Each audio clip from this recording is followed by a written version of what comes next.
Hello, my name is Ishel Peirot. Currently, I am a member of the communication team for the International Congress of Infant Studies. I am excited to welcome Dr. David Moore to this social media space. Our aim is to learn more about the members of this Association of Infant Studies.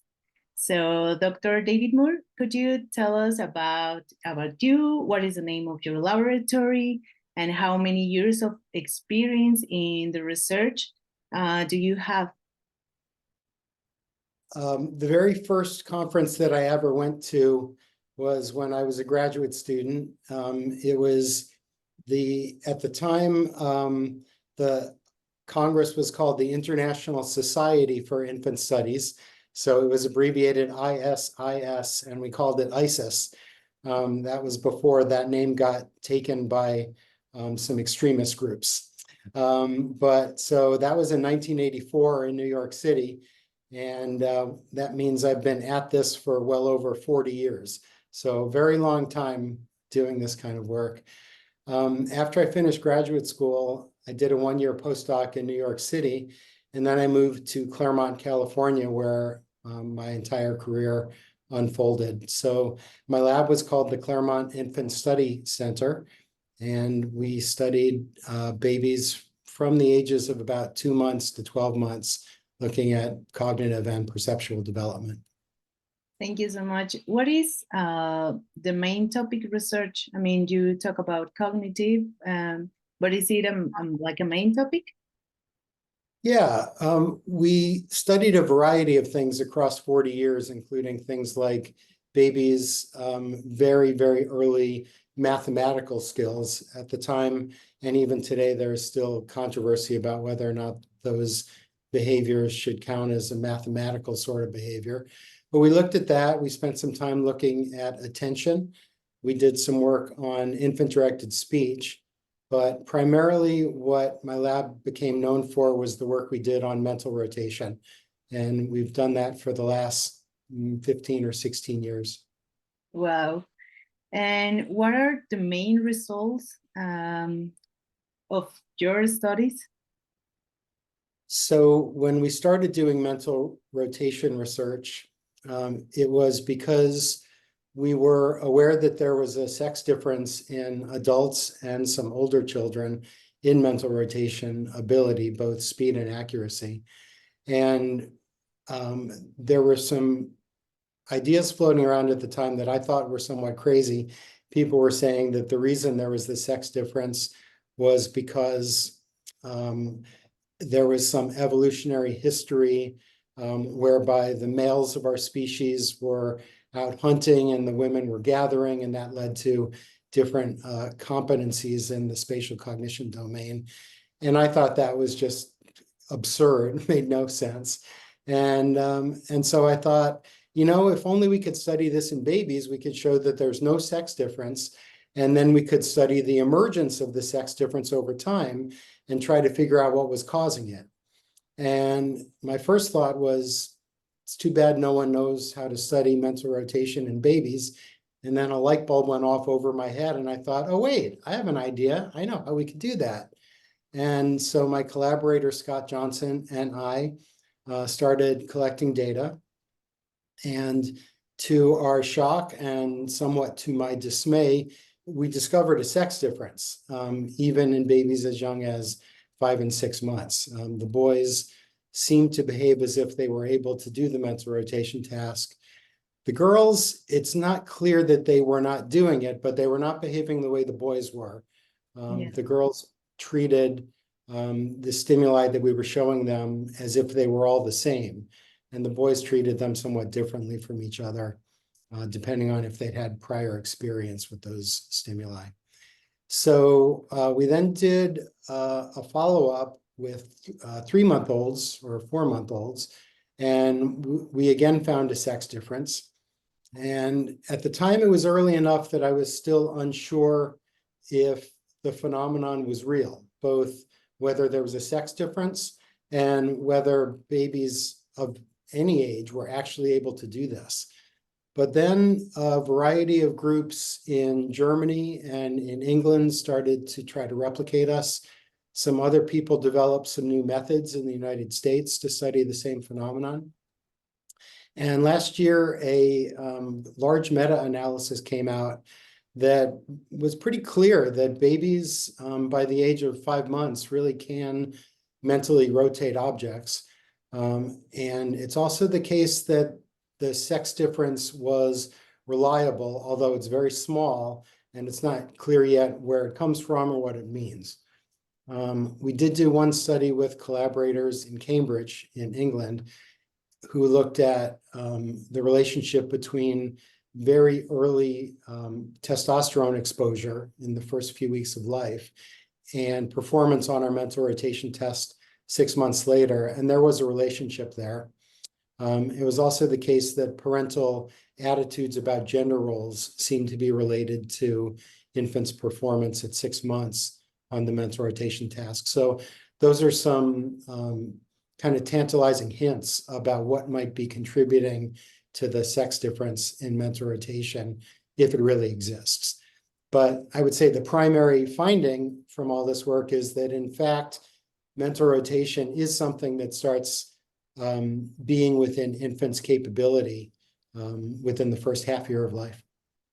Yeah, I think that's the most exciting part doing research in infancy, like knowing all the skills the infants develop. It's amazing. Yeah. And regarding this, what motivated you to start doing infant research? Well, I was interested in psychology when I was an undergraduate, but I didn't know that I wanted to go into research. I thought I wanted to be a clinician. A graduate student friend of mine told me, if you want to get into graduate school, you have to have research experience. But I didn't know how to get that experience, so I kind of ignored him. And years later, I saw him. I was a senior at the time, and he said, "Did you ever get experience?" And I said, "No." And he said, "Well, you're not going to get into graduate school." I said, "But I really want to go. I need experience." And he said, "Well, you're lucky. I need some help with research I'm doing." And I said, "Great, what are you doing?" And he said, "We're going to the hospitals early in the morning, and we're working with babies that are less than 1 week old. And we're trying to determine how long their memory lasts." Now, at the age of 22, I had never seen a newborn baby.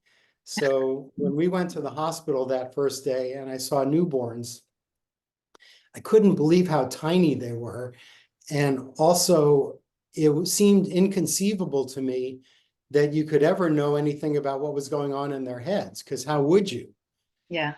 They were doing a fascinating study that really strongly suggested that babies are forming memories, and they don't last a very long time, but they can remember stuff for on the order of minutes. And that I was hooked after that. I thought, this is really amazing research, because the people doing this work are very clever. They come up with very innovative ways to probe inside the mind of a baby. And I thought, this is a really valuable way to spend your time. Wow. So what could you say that is your passion to do infant research? Well, it's easy to get excited about it because, first of all, they're mostly adorable, right? They're just super Yeah. cute. So always fun to have babies coming into your lab. And the questions you can ask of babies are fascinating.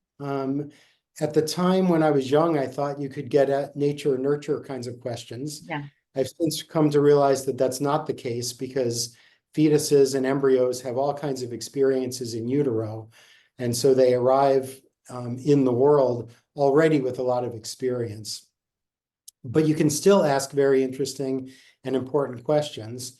And from my perspective, one thing that's really valuable is discovering what normative development looks like, so you can identify kids who are developing in an abnormal way early, because getting a baby back on track is much easier when they're very young than if you say let them grow into adolescence before you start addressing some sort of abnormal developmental pathway.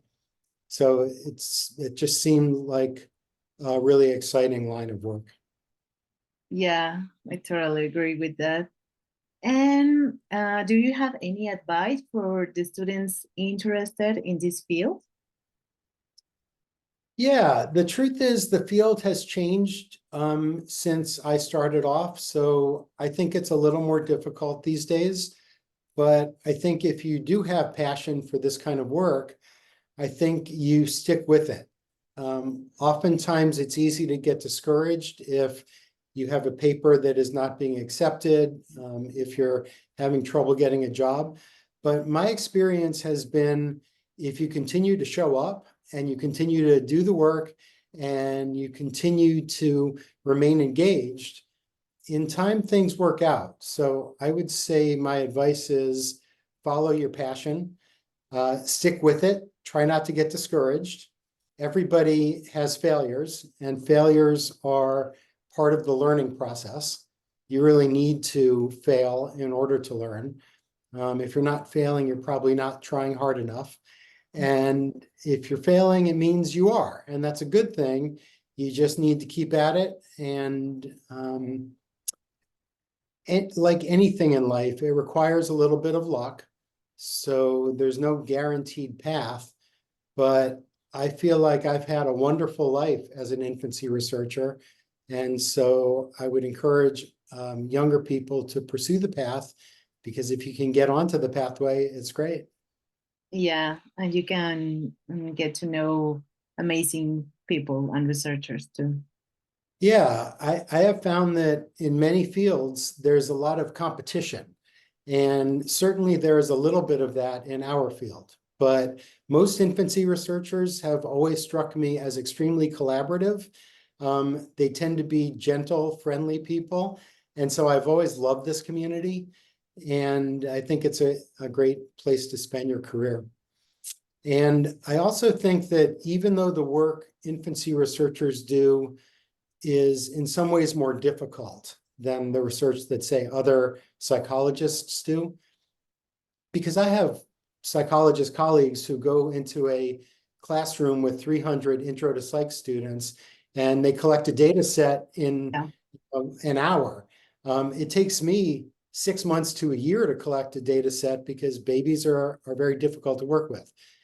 Even though the work we do is difficult in that way and it takes a long time, there are places in our field where people making decisions about job hires and tenure understand that, and they don't expect quite the same level of productivity from us. Yeah. So I would hope that people can find those positions and not get too discouraged or talk themselves out of pursuing this work just because it is slow and painstaking. Yeah, those are wise and gentle words. And what do you like to do when you are not doing science? You know, that's changed through the years. I was a guitar player. I played a lot. But as my writing career took off, I've spent more and more time writing.